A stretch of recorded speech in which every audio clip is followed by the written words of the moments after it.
Once again, it is time to play the game, for I am Dave, chef to the stars, and when Triple H walked into my little humble establishment and asked for some rigatoni, I said sure. So, you want to start off with 2 pounds of Italian sausage, and you want to grind and chop that up and cook it till it's done. About halfway through cooking the meat, you want to add 1 onion that has been roughly chopped or chopped up. Size of the onion should be small to medium. And once the onion and meat are done, you want to drain them out of this pot, but of course we got to get all that goodness that's on the bottom up. So you want it to glaze with just a little bit of red wine. About 1/4 cup. I just eyeballed it. Okay, and while the red wine is doing its thing, you want to add about 6 cloves of minced garlic. And then you want to add 2 28-ounce cans of San Marzano tomatoes that I've pureed up in the blender here.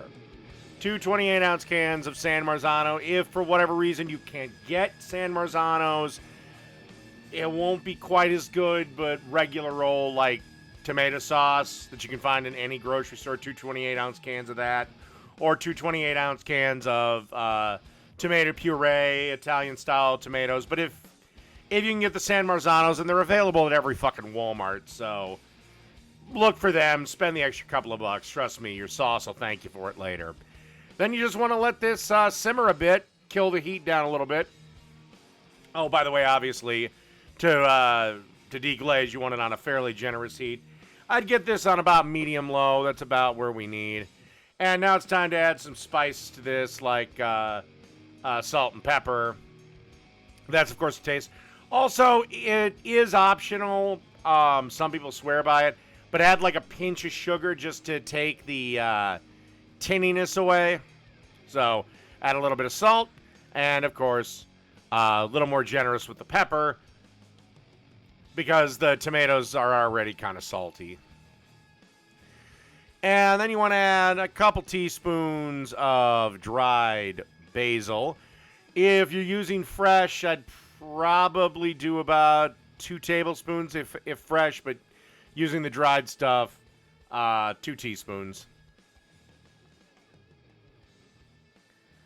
And then a couple of teaspoons of Italian seasoning as well.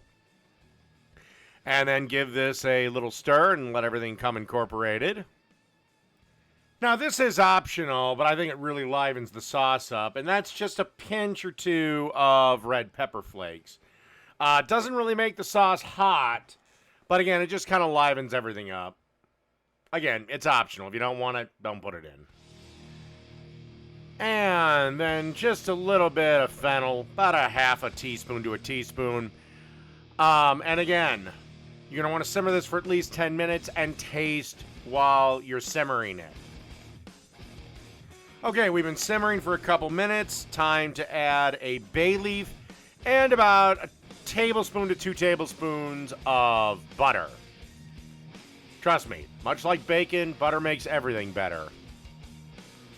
If you ever wonder why everything's so good in restaurants, it's probably butter. Just make sure before you serve this, you fish out the bay leaf. Okay, as you can see, simmering right along. Time to get the bay leaf out of there, because it's about high time we get the meat back into the pot. Like I said, this took about 10 to 15 minutes of simmering.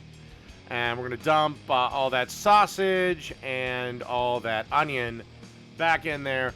Give this a stir, and then give this at least a couple of minutes for everything to incorporate with each other and get all happy. Now would be a great time for you to have the water boiling for your pasta. And again, whatever the pasta minimum time is, take a minute off of that, because by the time you've turned off the heat, walked it over to the sink, drained the pasta, brought it to the sauce, and then incorporated it with the sauce, or put it back in the pot and put the sauce in that, you've gotten your extra minute of cooking time. All right, as you can see here, got 1 pound of rigatoni that's been nicely cooked and nicely drained. And now we're just going to add the sauce to the pasta. And then give this a good old-fashioned stir around. Make sure everything is nice and well incorporated. All right, and then you just want to put a serving in a bowl, make it rain with the Parmesan cheese, and that's it. Triple H's rigatoni. Done. Why he felt the need to give the waitress a pedigree, I will never know.